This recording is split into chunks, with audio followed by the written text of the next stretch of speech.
नमस्कार. चला, आज एका खूप मोठ्या म्हणजे एका ऐतिहासिक परंपरेबद्दल बोलूया. नमस्कार.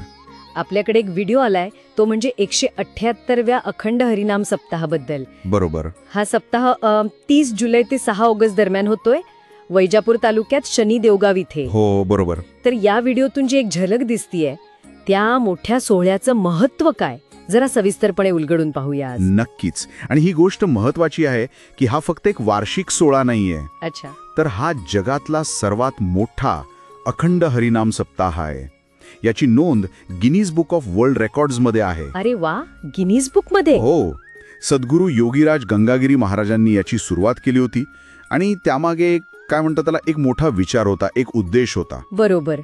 म्हणजे व्हिडिओत ती भव्यता, ती गर्दी दिसतेच आहे, पण नेमकं उद्देश काय होता?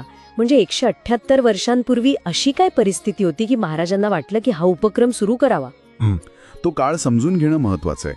गंगागिरी महाराजांच्या वेळी म्हणजे विशेषतः गोदावरीच्या काठचा जो समाज होता, तो परमार्थापासून म्हणजे आपलं भजन, कीर्तन, अध्यात्म यांपासून जरा दूर चालला होता.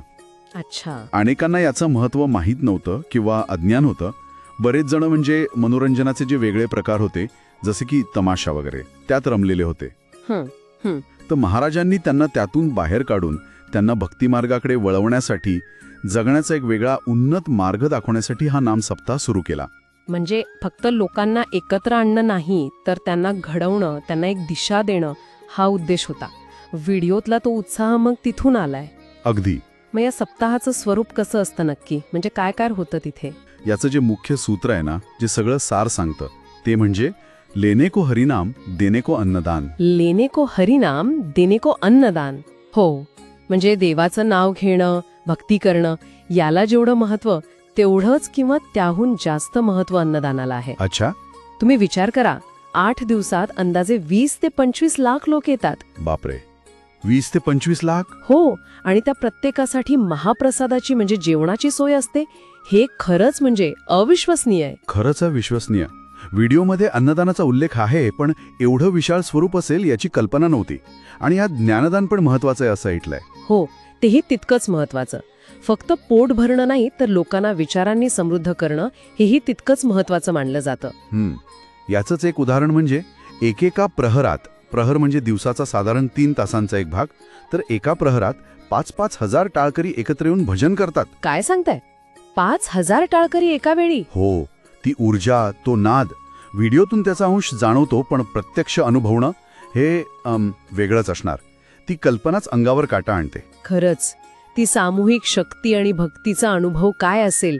आणि ही 1778 वर्षांची परंपरा आजही म्हणजे त्याच निष्ठेने, त्याच भव्यतेने सुरू आहे, हे विशेष वाटतं. अगदी. गंगागिरी महाराजांनंतर हरिगिरी महाराज आले, मग नाथगिरी महाराज, सोमेश्वरगिरी महाराज, ब्रह्मलीन नारायणगिरी महाराज आणि आता विद्यमान महंत रामगिरी महाराज. या सगळ्यांच्या नेतृत्वाखाली ही परंपरा अव्याहतपणे सुरू आहे. आणि उलट ती काळानुसार अधिक व्यापक झाली आहे असं म्हणायला हरकत नाही. अच्छा, व्यापक कशी? महंत रामगिरी महाराजांच्या काळातच याची गिनीज बुकमध्ये नोंद झाली आणि त्यांनी या परंपरेला एक सामाजिक जोड दिली आहे. सामाजिक जोड म्हणजे असं की तिथे तरुणांना व्यसनमुक्तीची शपथ दिली जाते, रक्तदान शिबिर आयोजित केली जातात, शेतकऱ्यांसाठी कृषी प्रदर्शन भरवलं जातं.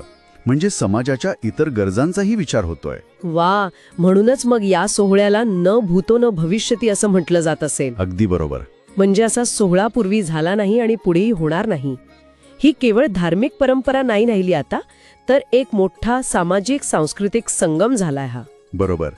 भव्यतेच्या बाबतीत बोलायचं झालं तर महाराष्ट्रात जो कुंभमेळा होतो सिंहस्थ पर्वणी, त्या खालोखाल एवढा मोठा लोकसहभाग असलेला हा सोहळा मानला जातो. हो का? सिंहस्थानंतर लगेच? हो. आणि ज्ञानदानाचं जे महत्त्व आहे ते टिकवून ठेवण्यासाठी दररोज दुपारी 1 ते 2:30 या वेळेत महंत रामगिरी महाराजांचं प्रवचन असतं. अच्छा. आणि त्यालाही प्रचंड गर्दी असते, कारण लोकांना तिथे विचारांची दिशा मिळते, मार्गदर्शन मिळतं.